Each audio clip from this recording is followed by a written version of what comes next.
조언을 해야 되는 부분이 있고 침묵해야 되는 부분이 있는데 바꿀 수 있는 것에 대해서는 조언을 하고 그리고 바꿀 수 없는 거, 뭐 이미 지나간 거겠죠? 그거에 대해서는 침묵을 해라.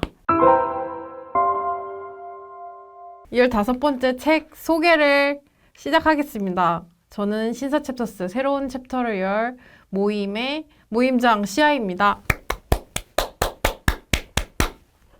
오늘은 말투와 관련된 책을 가져왔어요. 책 제목은 9글자입니다. 말투만 바꿨을 뿐인데 김민성이라는 지금 쇼호스트로 근무하시는 분께서 이제 작가로서 책을 쓰셨고요. 저는 또 마침 이제 촬영일 기준 어제 저자분의 교보문고 강연도 갔다 왔습니다. 그래서 강연 후기도 좀 곁들여 드릴 수 있고 저자분이 얘기하고 싶은 내용을 중점적으로 전달드릴 수 있을 것 같아요.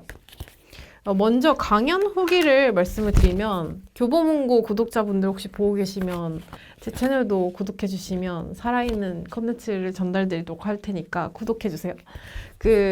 이 강연이 1시간이었는데 쇼호스트 분이라서 그러신지 몰라도 끝나는 시간에 완전 칼같이 맞춰서 끝내주셨어요. 그리고 강연의 내용도 되게 흡입력 있게 또 듣다 보니 웃으면서 공감을 하고 이렇게 끄덕이는 저를 발견을 하고 있었습니다. 그래서 강연을 한 번이라도, 발표를 한 번이라도 해보셨으면 알겠지만 되게 집중해서 듣거나 이제 웃지는 않고 들으시는 무표정한 관객이 되게 많은데 그 앞에서 공감과 웃음을 끌어내고 있다는 점에서부터 저는 되게 대단하다고 생각을 했고 또 덧붙여서 강연 내용, 이 책의 내용을 중점적으로 기억에 쏙쏙 남게 전달을 해주셔서 이 책과 별개로 강연도 되게 좋았다고 말씀을 드리겠습니다.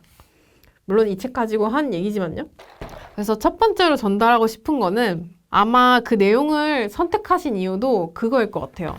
한국 사람으로서 가장 많이 어려워하고 가장 많이 잘 못하는 것이 거절이라고 생각을 하는데 그 거절하는 방법을 알려주셨거든요. 그래서 첫 번째로 말씀드리고 싶은 컨텐츠는 잘 거절하는 방법입니다. 거절을 제대로 못하면 최악의 상황은 이런 상황이라고 말씀해 주시더라고요. 상대방이 예를 들면 PD님이 저한테 이거 해줄 수 있어요? 라고 직장 동료로서 물었어요. 근데 제가 거절의 뜻으로 고민 좀 해볼게요 라고 했는데 원래 안 맞기로 했지만 그 일의 마감 기한이 왔을 때까지 그 얘기를 들은 PD는 이거 된다는 건가 보네 라고 긍정의 신호로 오해를 하고 그게 다 시작이 될 기한쯤에 와서 그거 했어요? 라고 묻는다는 거예요. 그러면 이게 쇼호스트 김민성 님이 말씀하신 최악의 상황이라는 거죠. 나는 거절의 의사를 비쳤는데 상대방은 거절이 아닌 긍정으로 받아들인 경우. 그럴 경우에는 그 사람을 구하는 입장에서는 다른 적합한 사람을 구했어야 된 시간도 놓치고 또 기한이 밀리고 또 어떻게 보면은 오해를 했지만 상대방이 수긍한 줄 알았기 때문에 뒤늦게 거절을 받으면 기분도 나쁘겠죠. 그 거절하는 방법을 알려주셨는데 3가지가 있습니다. 첫 번째는 감사의 표현을 하는 거예요. 감사의 표현을 해야 되는 이유는 첫 번째로 얘기를 했는데 아니요? 라고 하면 어떠실 것 같으세요? 되게 무안하고 얘 뭐지? 이렇게 약간 화도 날 수 있거든요. 근데 저희가 거절을 하는 게 나쁜 건 아니잖아요. 그게 뭐 소개팅이든 아니면 일자리든 좋은 제안이든 저한테 의미가 없으면 거절할 수도 있잖아요. 그래서 첫 번째로는 그 제안을 했던 사람, 즉 거절을 당해야 되는 사람한테 존중의 뜻으로서 감사의 표현을 에둘러서 해야 됩니다. 예를 들어서 제가 오늘 저녁 약속이 있는 상황인데 상대방이 저한테 뭐 시아씨 오늘 저녁에 같이 드실래요? 라고 했어요. 그럼 저는 이렇게 말을 하겠죠. 전반적으로 얘기해 보겠습니다. 정말 좋은 저녁 맛있을 것 같은데요. 좋은 제안 주셔서 감사합니다. 라고 시작을 하고 그 다음에 말해야 되는 게 거절의 이유. 근데 제가 오늘 저녁 약속이 있어가지고 오늘은 같이 못 갈 것 같아요. 하면서 3번째로는 완벽한 거절의 표현을 넣어라. 근데 여기서 다음을 기약하거나 여지를 덧붙일 수 있다면 더 좋겠죠? 근데 제가 내일이나 모레는 저녁에 시간이 돼서 그때 혹시 또 드시고 싶은 메뉴 있으면 같이 먹으러 꼭 가요. 이렇게 얘기를 하면 이제 상대방 입장에서도 아니요? 이렇게 얘기를 하는 것보다 지금 좀 제가 표현이 과장되긴 했지만 이 사람이 나를 좀 무안하게 하네라는 사람이라면 겪을 수 있는 거절에 대한 무안한 감정이 없어지겠죠.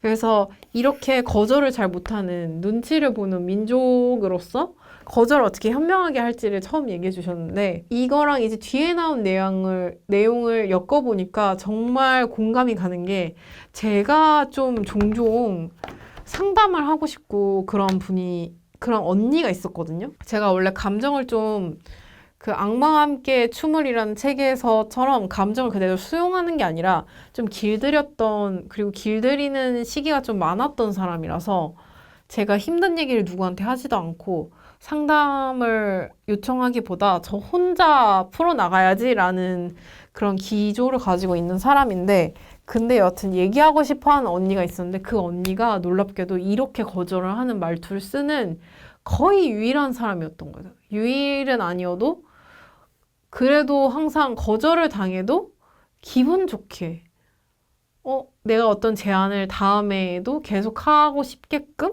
그런 생각이 드는 사람이 이 언니가 있었거든요. 놀랍게도 제가 방금 말씀드린 거절의 방법을 쓰고 있었습니다. 그래서 여러분들도 거절이라는 의사 표현은 개개인이 자유롭게 할 수 있는 건데 저희가 어떻게 보면 집단주의 혹은 상대방의 감정을 해치기 싫어서 정말 선한 마음에 거절을 잘 못하거나 혹은 거절의 의사지만 상대가 거절이라고 못 느끼게 이렇게 얘기를 하잖아요.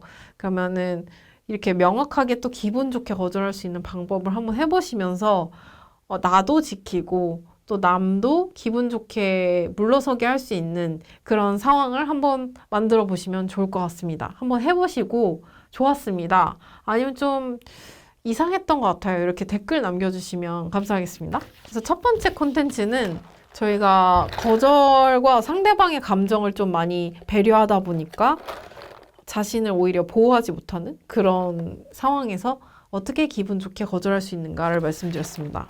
그 다음에 좀 이것도 저는 기억에 남았던 것 같아요. 친절함을 만난 이한테 선물해봐라 이런 말을 해줬는데 조금 모호할 수 있는데 이걸 어떻게 풀어주셨냐면 착한 사람이 되지 말고 좋은 사람이 되라고 하시더라고요. 그래서 라벨링 효과라는 걸 얘기해 주셨는데 착한 사람은 좀 의견을 그대로 따라가는 사람이라고 생각한다면 좋은 사람은 무조건 의견을 따라가진 않지만 그래도 선한 사람? 이렇게 느껴지는 것 같아요. 차이점을 이렇게 짚어주시진 않았는데 저희가 누구 지수 어때? 라고 했을 때 착해 라고 하면은 어떻게 보면은 지수라는 친구는 말을 잘 따라오지만 자기 의견을 많이 개진하지 않을 수도 있고 그런 사람으로 해석을 하잖아요. 그래서 저희가 좋은 사람으로서 상대방한테 어떻게 친절함을 선물하는가에서 라벨링 효과를 얘기를 해주셨어요. 그래서 안 좋은 예시와 좋은 예시를 말씀을 드리면 저희가 똑같은 상황인데 말을 통해서 다른 결과를 이끌어낼 수 있는 점에서 저희가 좋은 사람이 될 수 있는 건데요. 예를 들어서 아들이나 상대방이 늦었어요. 근데 좀 자주 늦는 사람인데 오늘도 늦었다 라고 하면은 너 또 늦었어? 너 이렇게 할 거야? 라는 식으로 얘기를 하면 이 사람 입장에서는 나는 계속 지각을 하는 사람이라는 정체성이 씌워지는 거예요. 그러면 앞으로는 그게 개선이 되지도 않고 또 이 상황에서 이렇게 야단을 받았기 때문에 기분도 굉장히 상해서 그 얘기를 사실일지라 하더라도 듣고 싶지 않겠죠? 그래서 책에서는 희석해서 얘기해라 라는 말도 있는데 먼저 좋은 상황 먼저 얘기를 드릴게요. 그러니까 같은 상황에서 저희가 너 또 늦었어 이렇게 얘기하지 말고 저는 당신이 땡땡한 분이라 느꼈어요. 혹은 저는 당신의 땡땡한 모습에 당신이 좀 더 좋아요. 그래서 늦은 상황이라면 저는 당신이 좀 더 시간을 잘 지키는 모습의 사람일 때 좋아요. 라든지 저는 당신의 땡땡한 점 진짜 배우고 싶어요. 이런 식으로 상대방의 좋은 모습을 계속 지킬 수 있도록 말해주는 라벨링 효과를 사용해라 라는 거죠. 그래서 희석해서 이야기해라 라는 거를 이어서 가져가자면 저희가 사실일지언정 상대방이 들으면 기분이 나쁠 만한 단어가 있잖아요. 예를 들면 아줌마라든지 최하위권 성적이라든지 이런 단어가 있는데 그래서 희석해서 얘기해라 라는 챕터에서는 이런 걸 얘기해 주시더라고요. 아주머니시니까 보통 잊으시긴 해요. 이렇게 얘기를 하는 것보다 현명한 어머님들이 좀 이런 거를 모르셔서 손해를 보시더라고요. 이렇게 얘기를 하던가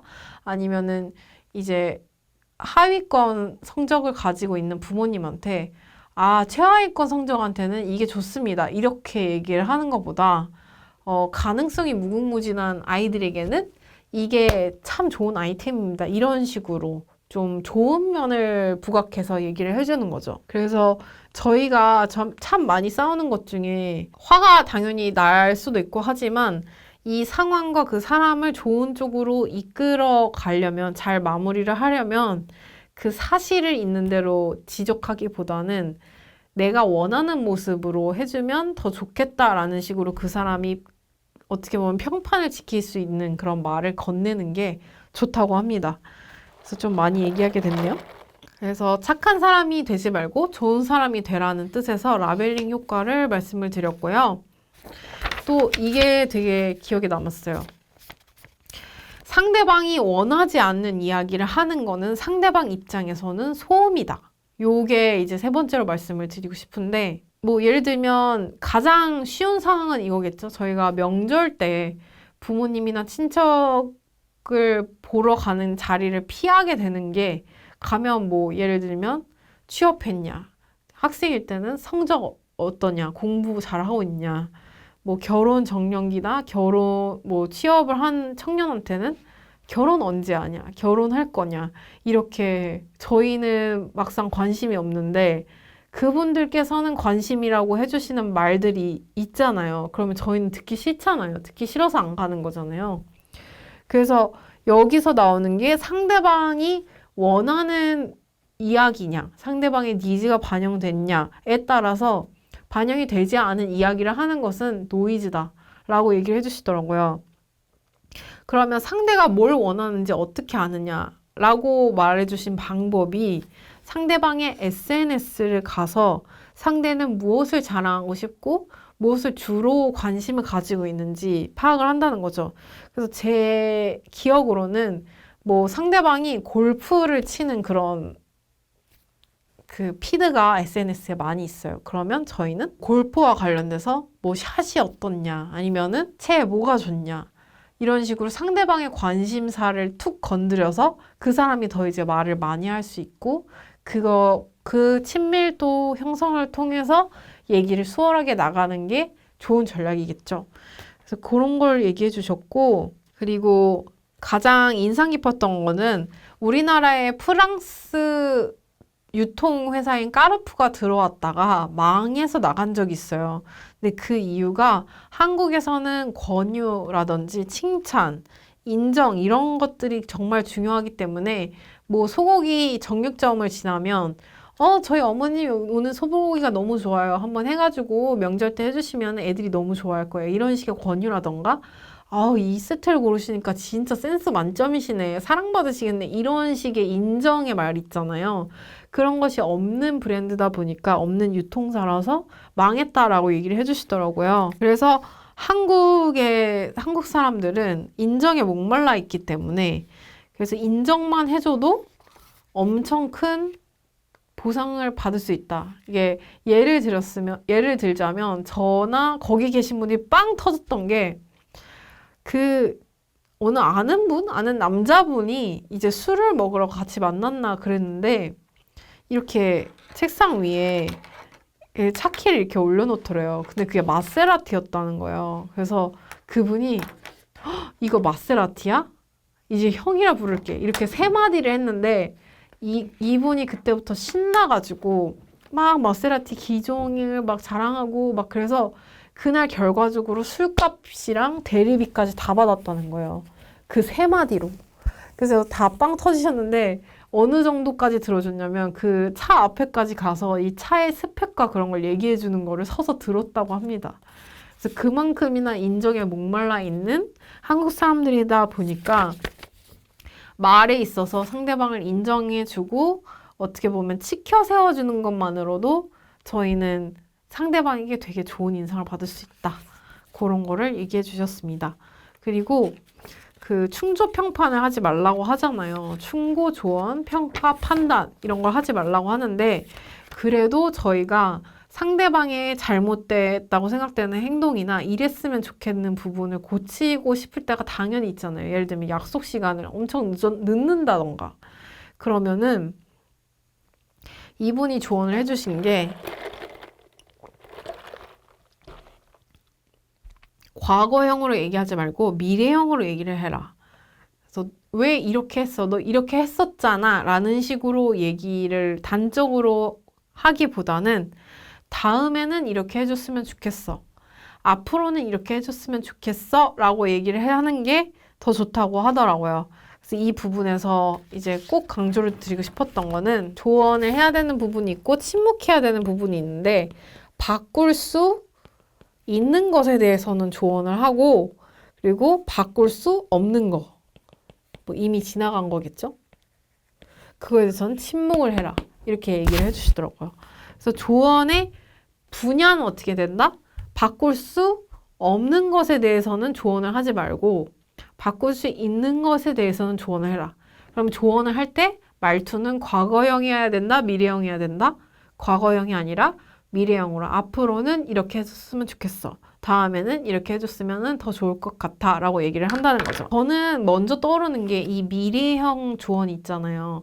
어떤 거를 태스크를 이 사람이 해놨는데 여기서 이게 좀 모자라다 하면 이거 왜 이렇게 했어? 라는 식의 과거형이 아니라 미래형으로 다음에는 이렇게 해줬으면 좋겠어 했을 때 가장 떠올랐던 게 최근에 A급 장영란이라고 그 장영란님께서 남편을 결혼 생활에서 잘 이끄는 법 중에 하나로 얘기를 해주신 걸 국밥을 먹으면서 본 적이 있는데 가사 일을 남편이 해주는 부분을 좀 존중을 해줘야 된다는 거예요. 근데 다들 못하는 이유가 예를 들어서 설거지를 했는데 설거지를 제대로 못했어요. 그러면은 자기가 잔소리하면서 결국엔 하게 되면 가사 일이 끝도 없다라는 거죠. 그럼 어떻게 해야 되냐? 가사 일을 했는데 되게 잘했네. 고마워. 근데 다음에는 요거 이렇게 해줘. 이렇게 얘기를 하면은 그 사람이 막 더 신나가지고 더 잘하게 된다라는 거죠. 그래서 중요한 거는 이 사람이 조금 내가 10점 만점에 한 8점 했으면 좋겠는데 4.5점을 했어도 이 2점, 3점이 모자란 것 때문에 혼내고 내가 그냥 해버려야지 라는 식으로 하는 게 아니라 2점, 3점을 앞으로 다음에는 이렇게 해줘, 다음에는 이렇게 해줘, 너무 잘했어 라고 먼저 칭찬을 하고 이끌어가는 게 이제 두 사람한테 둘 다 윈윈이다 이렇게 얘기를 해주셨는데 그것도 생각이 나면서 장영란 님이 결혼을 잘하시고 또 결혼을 유지를 하시는 비결이 반드시 이 말투, 대화 방법에 있을 것이다 라는 확신이 들더라고요. 그래서 결혼 생활에서 너무 가사일 때문에도 많이 싸우시고 또 내가 계속 얘기를 하는데 안 고쳐진다라고 스트레스를 정말 강하게 많이 받으시는 분들이 있단 말이에요. 그럼 그분들이 그래도 이게 될까라는 그 의심을 한번 넘으시고 계속해서 칭찬을 한 다음에 다음에는 이렇게 해줘 라는 미래형 조언을 한번 해보셨으면 좋겠습니다. 저자분께서도 강력하게 얘기를 하셨어요. 얘기를 하면서 또 떠올랐거든요. 책에서는 그러면은 내가 아니라 상대방이 잘못을 했는데 그 상황에서 꼭 이렇게 칭찬을 해줘야 되냐라고 오해를 하실까봐 책에서는 그런 내용도 있어요.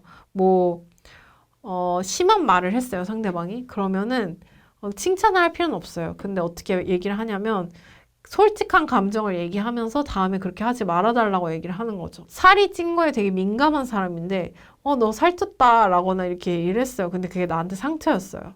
그리고 그게 내가 그냥 넘어가면 아니 뭐라 하면은 예민한 사람만 만들 것 같아요. 예민한 사람이 나쁜 것도 아닌데 그러면은 그렇게 지금 나 살쪘다고 평가한 거야? 라고 이렇게 조명을 바꾸는 것도 있는데 그렇게 얘기하니까 기분이 좋지는 않네. 내가 요즘 좀 피곤해서 야식을 많이 먹었거든. 다음엔 좀 얘기 주의해줬으면 좋겠어. 라는 식으로 얘기를 하라는 거죠. 그래서 저는 이런 예시를 통해서 너무 많은 것들을 얻을 수 있고 내가 놓치고 있는 게 뭔가 파악을 할 수 있어서 너무 재밌었던 강연이었었고요. 이런 좋은 자리를 마련해 주신 교보문고도 감사하고 또 마지막으로는 태양을 보여주시면서 한 얘기였어요. 태양이 계속 도는데 그 뜨거운 녀석이 있는데 왜 겨울이 있을까요? 라고 묻는 거예요.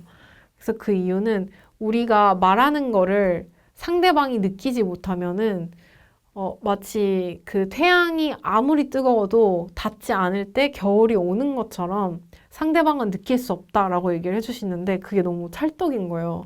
그게 정확히 1시간이 되는 그 순간에 얘기해 주셨거든요.